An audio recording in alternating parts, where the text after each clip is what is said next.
जो गलतियां हैं, जो बेसिक एरर्स है, वो सब इस गेम में नहीं करने, तभी हमारा कोई चांस भी हो सकता है सेविया जैसी मजबूत कड़क टीम को हराना। सेविया अभी नंबर 4th पोजीशन पे, हमारे और उनके बीच में पॉइंट्स का ज्यादा डिफरेंस नहीं है, बहुत अच्छी टीम है, उनका रिसेंट फॉर्म भी अभी बहुत अच्छा चलता है, बार्सिलोना को रिसेंटली हराया, गेटाफे को रिसेंटली हराया, हालांकि डॉर्टमुंड से हारे, बट डिस्कस करते हैं कि क्यों हारे, और उसी चीज को हम लोग को पिक करना है और इस गेम में अप्लाई करना है ताकि हम भी उनको हरा पाए, सिंपल सी बात है।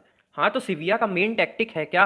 सिविया का मेन टैक्टिक ये है कि यार अपनी मिडफील्ड को पैक कर दो। 3 मिडफील्डर्स पहले से खेलते हैं यार मिडिल रीजन में, बट उन लोगों का मेन चीज कहां पे आता है कि वो लोग जो बाकी बचे हुए 2 विंगर्स हैं उनको भी अंदर बुला लेते हैं। यहां से सूसो आ जाता है मिडफील्ड में, यहां से पापू गोमेज आ जाता है मिडफील्ड में, तो लोग मिडफील्ड को पूरा पैक कर देते हैं और सामने वाले को चांस क्रिएट करने का बिल्कुल ऑप्शन देते ही नहीं है। और यही एग्जैक्ट चीज हुई थी बार्सिलोना और सिविया के प्रीवियस गेम में। हमारे मिडफील्डर्स के पास ज्यादा बॉल आ नहीं रही थी, हम लोग मिडफील्ड में आउट नंबर हो गए थे, और जब जब मिडफील्ड में बॉल आ रही थी हमारे पास क्रिएटिवनेस इनफ नहीं थी कि हम कुछ अच्छा क्रिएट कर पाए।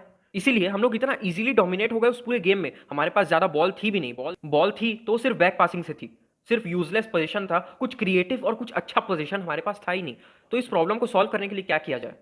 मैं बोलता हूँ 4-2-3-1 खिलाओ। अब यार तुम लोग पूछो कि क्या हो जाएगा यार ऐसा 4-2-3-1 खिलाने से, मैं बताता हूँ क्या हो जाएगा। 4-2-3-1 खिलाने का सबसे बड़ा एडवांटेज ये है कि मेसी नंबर 10 पोजीशन पे खेलेगा, खेलेगा ना, क्या आ जाएगा वहाँ पे क्रिएटर। मिडफील्ड में क्या प्रॉब्लम थी? क्रिएटिवनेस की प्रॉब्लम थी, ठीक है। अब तुम लोग बोलोगे यार पर वहाँ तो फिर भी आउट नंबर्ड हो जाएंगे, अभी भी हमारे पास 3 ही लोग रहेंगे।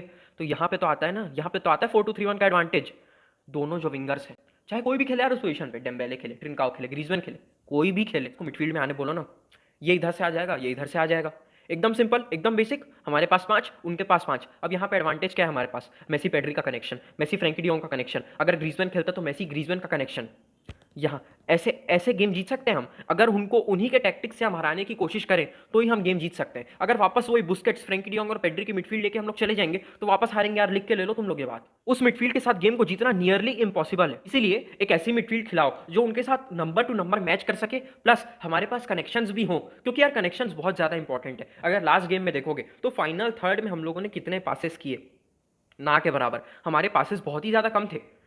हमारे पास बॉल आ रही थी, या तो हम लोग शूट कर दे रहे थे और वो शॉट्स वाइड जा रहे थे, बट हम लोग पासिंग से जो 1-2 जिसके लिए बार्सिलोना फेमस है, जिसके लिए बार्सिलोना के पास है क्वालिटी, वो बार्सिलोना बिल्कुल यूज नहीं कर पा रही थी। क्यों यूज नहीं कर पा रही थी? क्योंकि उन लोगों ने देखो कितना ब्यूटीफुल स्ट्रक्चर उन लोगों ने अपना बना के रखा है अपनी डिफेंसिव लाइन में। बट इस डिफेंसिव स्ट्रक्चर को तोड़ने के 2 ही तरीके हैं, या तो तुम लॉन्ग शॉट्स मारो, बट उसमें तुमको एक्यूरेसी बहुत ज्यादा हाई चाहिए होगी अगर तुमको स्कोर करना है तो। बट वहीं पे अगर 1-2s करते हो, वहीं पे पासिंग करते हो, यहाँ से 1-2 प्लेयर्स आगे जाते हैं, रन बनाते हैं, तो वहां पे बहुत ज्यादा हम लोग उनको हैम्पर कर सकते हैं। अब ये तो इसका पहला फायदा हो गया। अब दूसरा फायदा क्या है मैं बताता हूं। नंबर 9 पोजीशन बहुत इंपॉर्टेंट। डॉर्टमुंड वाला गेम देखो, एक अकेला बंदा अर्लिंग हालैंड पूरी खटिया खड़ी करके रख दिया सिविया वालों की।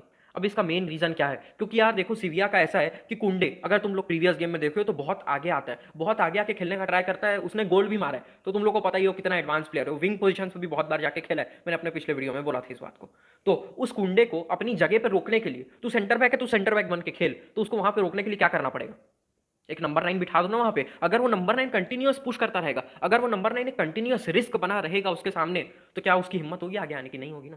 अब माना कि हमारे पास कोई अर्लिंग हालैंड के लेवल का नहीं है, बट हमारे पास ब्रैथवेट है। ब्रैथवेट को लोग बहुत ज्यादा क्रिटिसाइज करते हैं, माना कि उसके पास टैलेंट नहीं है, बट बंदा हार्ड वर्कर है, लास्ट मिनट तक वो भागता रहता है, ट्रेनिंग में अच्छे से आवर्स निकालता है वो, और आउटपुट देने का ट्राई करता है एटलीस्ट गेम में। उसके कारण हमको एनर्जी में कभी डेफिशिएंसी कभी देखने को नहीं मिलेगी, और इसी का एडवांटेज हमको उठाना है।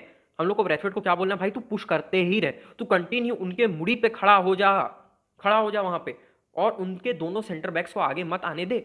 बस इतनी सिंपल सी बात बोलनी है हम लोगों को। और तुम लोग को पता है जब उनके सेंटर बैक्स आगे नहीं आएंगे तब फाइनल थर्ड में क्या बनेगी? फाइनल थर्ड में जगह बनेगी। अब उस जगह को कौन ऑक्यूपाई कर सकता है? उस जगह को हमारे 5-5 जो मिडफील्ड पोजीशंस में खेल रहे हैं प्लेयर, वो ऑक्यूपाई कर सकते हैं। जब ये 5 प्लेयर्स बीच में आएंगे तब वाइडर रीजन में क्या बनेगी? जगह बनेगी। उस जगह को कौन ऑक्यूपाई कर सकता है? जॉर्डी अल्बा और सर्जिनियो डेस्ट। इसलिए बेस्ट है 4-2-3-1 खिलाओ, इससे बहुत ज्यादा एडवांटेज मिल सकता है हमारे करंट स्क्वाड के साथ उनको हैम्पर करने के लिए। यार ये तो हो गई विद द बॉल की बात, ये तो हो गई विद द बॉल की बात। विदाउट द बॉल क्या करना है? विदाउट द बॉल हमको क्या करना है? विदाउट द बॉल हम लोग जनरली क्या स्ट्रक्चर देखें बार्सिलोना में? 5-4-1 में हम लोग शिफ्ट हो जाते हैं, 4-4-2 में शिफ्ट हो जाते हैं, ऐसे 2-3 फॉर्मेशन है बेसिकली डिफेंसिव फॉर्मेशन में हम लोग शिफ्ट हो जाते हैं। बट उसके बाद भी हमको सामने वाला ब्रेक क्यों कर लेता है?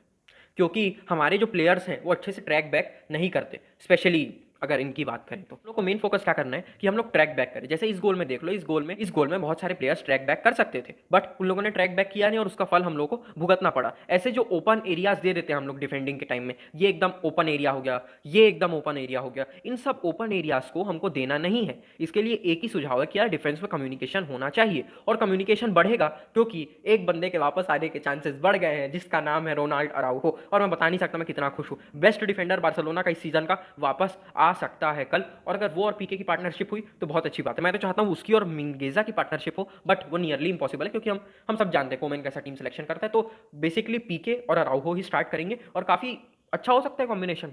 होप करते हैं कॉम्बिनेशन अच्छा और ये कम्युनिकेशन को थोड़ा बढ़ाए। इन लोग आपस में डिसाइड करके खेले कि भाई मैं यहाँ रुकता हूँ, तू वहाँ जा उस प्लेयर को संभाल, या मैं वहाँ जाता हूँ तू इस प्लेयर को संभाल। ऐसा सब कम्युनिकेशन जब तक नहीं होता डिफेंस में, तब तक हम लोग ऐसे ही बेसिक एरर्स करते रहेंगे और गोल खाते रहेंगे। तो यार बहुत ज़्यादा इंपॉर्टेंट गेम होने वाला है। मैंने स्टार्टिंग में भी बोला था, अभी भी बोल रहा हूँ, बहुत ही ज़्यादा इंपॉर्टेंट गेम होने वाला है। और इस गेम के लिए कोई भी बहुत ज़्यादा ऑप्टिमिस्टिक हो नहीं सकता क्योंकि हम लोग बड़ी टीम के अगेंस्ट अभी तक कोई उतना अच्छा परफॉर्मेंस दिए नहीं है। बट इस गेम में हम लोग को कुछ भी करके 3 पॉइंट चाहिए यार, चाहिए 3 पॉइंट। मैं जानता हूँ बहुत ज़्यादा मुश्किल होने वाला है और मेरे हिसाब से शायद ना भी हो, क्योंकि मेरा प्रिडिक्शन है कि गेम ड्रॉ हो सकता है, 1-1 हो सकता है, 0-0 हो सकता है। अगर हम लोग अच्छे से दिमाग से खेलें, अगर उनको टैक्टिकली ब्रेक डाउन करें, तो यार हम कोई भी गेम जीत सकते हैं। बाकी गेम जीतने के चांसेस कम है, पर बार्सिलोना है भाई, कभी पलट सकती है गेम को, ठीक है ना। विस्का है बार्सा।